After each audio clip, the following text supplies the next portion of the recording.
This is Enshrouded. It's a new early access game that's like Pokemon with guns, but without the Pokemon or the guns. And today I'll show you how I broke Enshrouded using only stone. So, let's start from the beginning. I made a new character and a new world. And as everyone does, I made sure to pay extremely close attention to the intricacies of the game's story. I checked just how flammable my character was, before somehow not blowing myself up in the tutorial section. It doesn't take long until you get to explore the richly detailed world of Embervale, and after only a bit of scavenging, I got the stone I needed and more. So, with just one stone, you can make the construction hammer. The description calls it an archaic building tool, but as you'll soon see, this couldn't be further from the truth. To use the hammer, it needs to be in the range of a flame altar, which costs only 5 stone.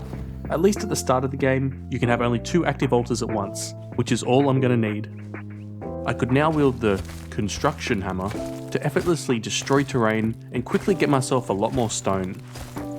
I ended up getting pretty carried away while doing this. In fact, I got very carried away. I'd ended up digging for a whole day and night, yielding 3,000 stone, and this was probably enough for what I wanted to try and build. When you use the construction hammer, you don't have to worry about silly things like structural integrity or gravity.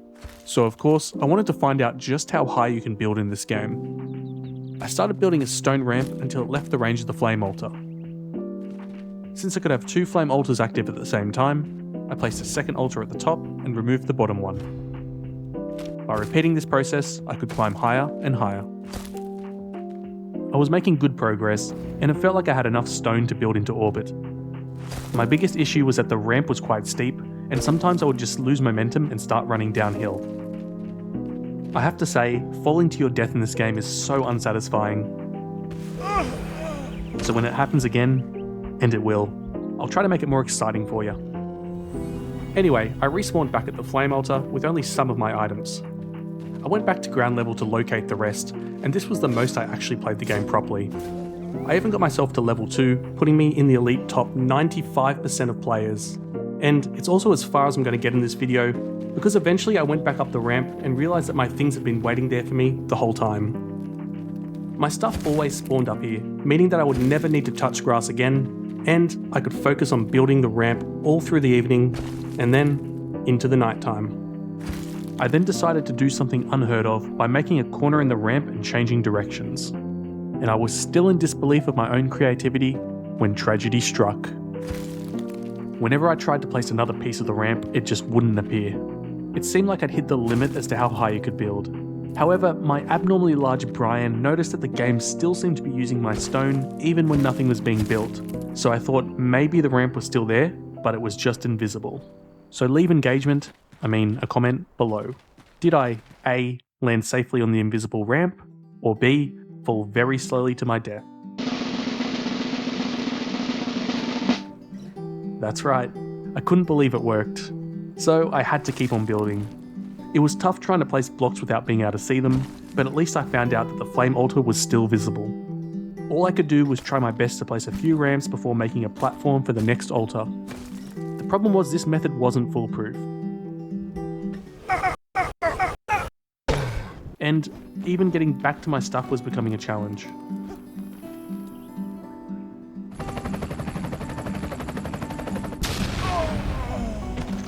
Despite this, I persevered and made it a fair bit higher, even managing to place a few more altars. Eventually, however, the ramp was becoming too hard to navigate. I was getting stuck between invisible blocks and also falling through the many holes in the ramp. After dying a few more times, I was kicked back to the game's start point for some reason. It was at this point I decided I'd gone high enough, and that it was time to just enjoy the view.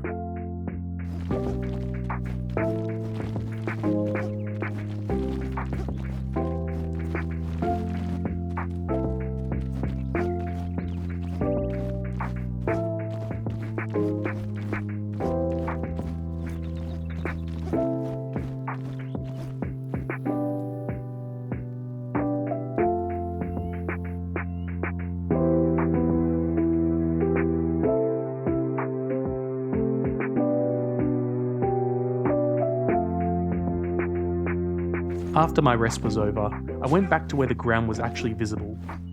I wanted to see if I could build a bridge to the large tower in the distance. It was obviously a lot easier to build horizontally, especially when you can actually see what you're doing. As I got lazier, I went from making room for the altar on the side to just placing it on the path itself. And by morning, I was approaching the tower when unfortunately the game stopped me from building any closer. I still had about half of my stone left, so I decided to build a road to nowhere. And skipping ahead, here's what it looked like, sped up so that you don't have to watch me run for 6 minutes.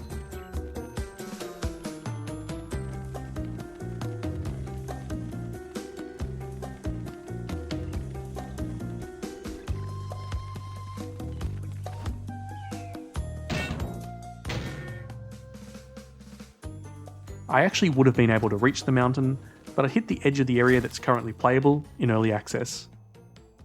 Now, the disappointing part. I stopped playing here and thought about all the other things I wanted to try. When I loaded back in, the game had only saved what was in the range of the flame altar. And yes, I checked to make sure that the path hadn't just become invisible. It hadn't. Hopefully in the future there'll be a way to save all terraforming, even when it gets ridiculous.